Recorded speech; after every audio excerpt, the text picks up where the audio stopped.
again, happy birthday po, Sir Oliver Reyes. Dahil dito mo piniling mag-celebrate ng simple kay Diwata, pero bongga. Dahil pride seeking ni Diwata na napakalalaki ang iyong susubukan at ipapakain mo sa ating mga kaibigan na kasama mo yung Team Sarge. So, happy birthday po.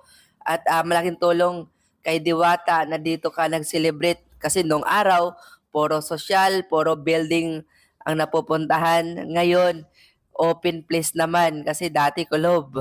Kahit na ikay mayaman, mas pinili mong mag-celebrate ng simple dito kay Diwata kasama yung inyong mga kaibigan na Sarge Cross Multiplier. No? So dahil gusto mong ma-experience ang merong dito sa kay Diwata. Talagang pinasaya at masaya dahil nga sa serving na binibigay din ni Diwata para sa inyong team. No, again, happy birthday po Sir Oliver Reyes.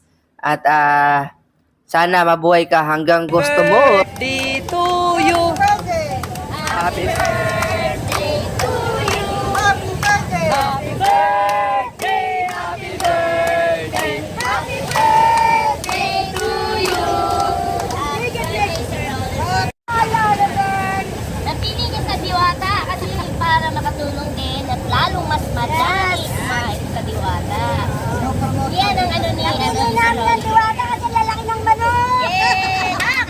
Ikaw ma'am, bakit Diwata sa'yo? Yes, Diwata talaga kasi ito yung the best. Masarap. Masarap na namin dito. Kahit anong mangyari, masarap talaga at sa Diwata. Also for talaga. Ayan, si Madam. Madam, bakit Diwata para sa'yo?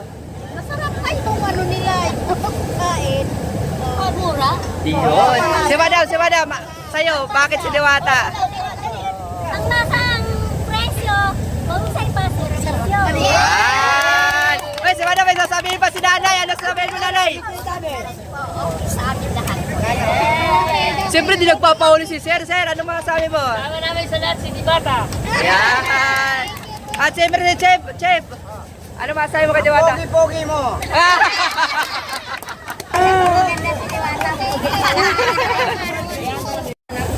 Bakit mo napiling mag-celebrate dito kay Diwata? Unang-una sa lahat, syempre itong kay Diwata, nakita natin na mas maraming natutulungan na mga kababayan natin to, di ba? Pagkain niya, pangmasa, di ba? Ang presyo, talagang kayang-kaya. So mahirap man o mayaman, welcome tayo dito kay Diwata. So, sa ngayon, wala pa tayong nakikitang katulad ni Diwata na talagang full pack. May soft drinks, unlimited rice, di ba? Yung chicken niya, may barbecue siya. Marami pang ibang lalabas na narinig ko. So kami bilang diehard kay Diwata, dito namin ginawa itong birthday. Actually, Kasi dati more on social mga building sa panahon ko kasi ngayon, kailangan nating bumaba. Oo. Di ba? Lalo na sa mga taong alam natin na hindi naman walang kakayanan. So, tayo rin bilang nakikisama, galing na rito sa mga kababayan natin. So, sama-sama kami dito para ma-celebrate namin itong konting salo-salo. Diba? So, kain po tayo. Siyempre, ma'am, welcome po kayo rito. So, pagpatuloy lang po natin itong ginagawa ni Diwata. Dahil unang-una, hindi lang naman po para sa kanya to. Nakita natin yung puso ng tao kung gaano siyang kalaki ang puso niya para ihatag sa mga mamamayan, di ba? Kasi nakita natin kung gaano karami ang pila everyday, umaga, tanghali, gabi. So, sana maging isa siya sa maraming kumayang mga negosyanteng Pilipino na hindi sa halaga ng bayad Kung hindi, yung number one yung quality ng pagkain. Diba? Opo. Kasi ngayon, pag kumain ka sa labas, worth sa 100 pesos. Diba? Ito, 100, 130. Ang lalaki pa ng serve, unlimited pa, unlimited yung shopping. Saan pa tayo pupunta? Dito na tayo sa pangmasa. Diba? Ayan. Sir, mensahe niyo po kay Diwata na maraming nang babasa negosyo niya or maraming nagda-down?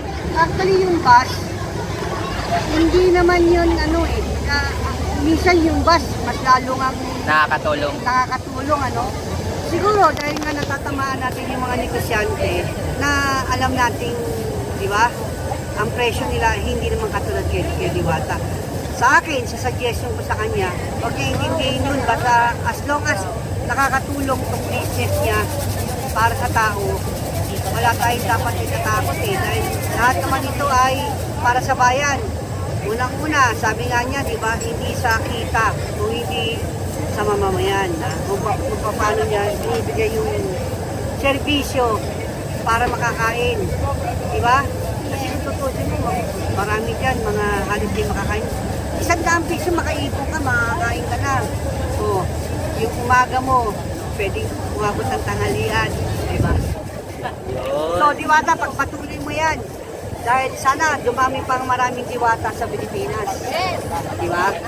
So, one day, nakita natin siya na meron na siyang mas magandang pwesto, air conditioning, ba?